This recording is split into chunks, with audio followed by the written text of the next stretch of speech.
2 నెలల క్రిందట ఇదే కాన్ఫరెన్స్ హాల్ నుండి ఇదే ప్రెస్ మీట్లో నేను పవన్ కళ్యాణ్ తమ్ముడికి విషయం ఏం మాట్లాడానో వినండి.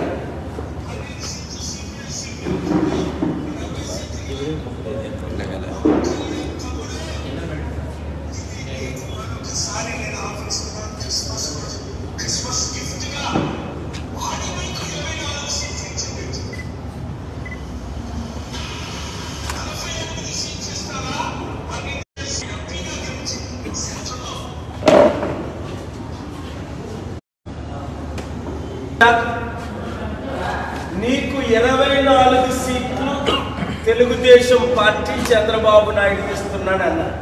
23 అనలేదు, 25 అనలేదు, 24 అన్నాను. అదే 24 చంద్రబాబు నాయుడు జనసేనకి ఇచ్చాడు. పవన్ కళ్యాణ్ చంద్రబాబు నాయుడు పక్కన కూర్చున్న ప్రెస్ మీట్ మొత్తం చూడండి మీరు.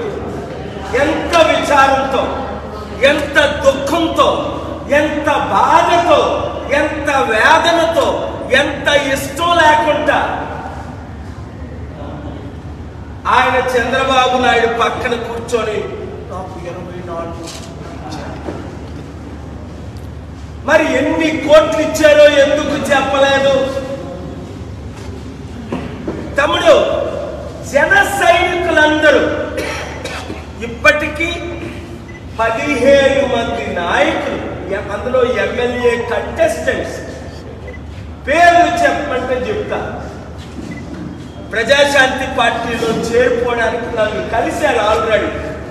విశాఖపట్నంలో కంటెస్ట్ చేసిన వాళ్ళు, బొత్స సత్యనారాయణ మీద జనసేన తరఫున కంటెస్ట్ చేసిన వాళ్ళు, పార్వతీపురం కంటెస్ట్ చేసిన గౌరీ శంకర్, వాళ్ళందరూ మాకు జనసేన వద్దు, టీడీపీ అసలే వద్దు, బీజేపీ తొత్తులు వద్దు, ఏ ప్రజాశాంతి పార్టీ ఎమ్మెల్యేని కనీసం 100 మందిని గెలిపించారు. పవన్ కళ్యాణ్ మరొక ఆఫర్ ఇస్తున్నాను నేను. ఇదే మీకు చివరి ఆఫర్. ఇప్పుడు అర్థమైందా అన్నయ్య చెప్పిన అన్ని దైవ ప్రవచనాలని? మీరు కాంగ్రెస్ పార్టీలో కలిపేస్తారని 2008-9 ప్రజారాజ్యం కలిపేస్తారని అన్నా. కలిపిస్తారా లేదా? 2011లో మీకు 15 నుంచి 20 సీట్లు వస్తాయన్నారు. 18 సీట్లు వచ్చాయా లేదా? 2009లో మీకు 15 నుంచి 20% మధ్యలో వస్తాయన్నారు ఓట్ బ్యాంక్. మీకు 18% ఓట్ బ్యాంక్ వచ్చిందా లేదా? నా మాటలు ప్రవచనాలు రాజశేఖర రెడ్డి నా పీస్ మిషన్ క్యాన్సిల్ చేసి నన్ను చిత్రహింసలు చేస్తున్నందుకు మొక్కలు అయిపోతా, నీ మొక్కలు దొరకమని 100 సార్లు అన్నాను. మొక్కలు అయిపోయాడే లేదా? మొక్కలు దొరకలేదా? కేసీఆర్ చిత్తుగా లక్షల కోట్లు ఖర్చు పెట్టిన గెలవడు ఓడిస్తామన్నా, ఓడించావా లేదా? ఒక ఓటు లెక్క పెట్టక ముందే రేవంత్ రెడ్డి సీఎం అవుతాడన్నాను. మీ ఛానల్స్ అన్ని లైవ్ ఇచ్చాయి. సీఎం అయ్యాడా లేదా? ఒక్క ఓటు లెక్క పెట్టక ముందు వెంటనే తమ్ముడు వచ్చిందా ఎలక్షన్ కమిషన్, నేను ఉన్న దగ్గరికి వచ్చి థ్యాంక్స్ చెప్పాను. ఇంకెన్నిసార్లు దేవుడు మీకు నా ద్వారా ప్రకటించాలి? దేశం నాశనం అయిపోతుంది, రాష్ట్రం నాశనం అయిపోతుంది. ఇప్పుడున్న వాళ్ళందరూ మోదీ తొత్తులు. మోదీని ఢీకొనాలంటే, రాష్ట్రాన్ని రక్షించాలంటే, దేశాన్ని రక్షించాలంటే, ఎకానమీని డబుల్ చేయాలంటే మోదీ ఏమన్నాడు? రూపాయి డాలర్తో సమానం అయిపోద్ది అన్నాడు. ఇప్పుడు $1 మన రూపాయి 84-85 రూపాయలు.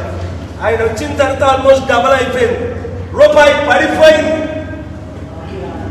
ఎకానమీ 5 ట్రిలియన్ ఎవ్రీ 5 years అన్నాడంటే 5 ట్రిలియన్ ఇప్పుడు 10 ట్రిలియన్ అవ్వాలి. సరికదా?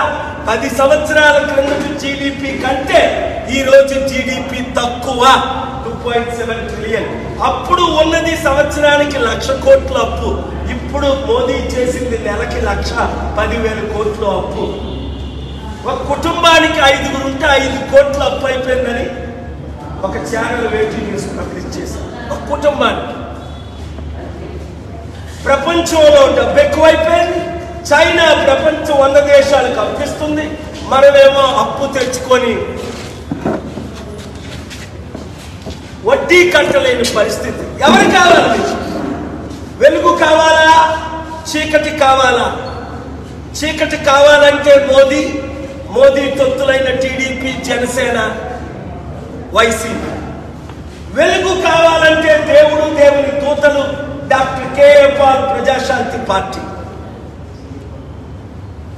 జై శ్రీరామ్ అనకపోతే చంపియండి, నరికి. Please subscribe .news.